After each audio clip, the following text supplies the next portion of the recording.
वरच्या विहिरीच्या दिशेने पाऊल टाकत मी निघालो होतो मोटर चालू करण्यासाठी. पहिलं तर आपला कॉक वळवून घ्यायचा, त्यानंतर बाकीचे ज्यांचे चालू असतील त्यांचे बंद करून टाकायचे. मग कसं आहे पाणी आपल्याकडे गेलं पाहिजे. विहिरीत पाणी कसं आहे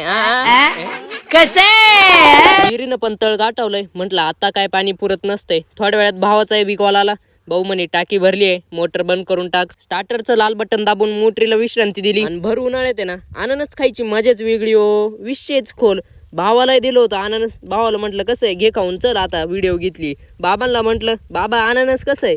बाबांना म्हटलं ऍक्शन करून दाखवा बरं. बाबा ऍक्शन बघा कशा करीत आहे. हा बाबा कसे बॅक का नाही. विषय केला भावानी. शेजारी भाऊ आहे ना ट्रिमर मारित होता. बघा काय झालं. काढ ना, हात काढ ना, एकच मिनिट. मित्रांनो विषय असा झाला की ना नजर हटी और दुर्घटना घटी. मध्येच त्यांनी दाढीच उडवली. म्हटलं झालं आता. दोघं भाऊ मिळून आहे ना नळी गोळा करत होते. इकडे बाबा बघा काय म्हणले.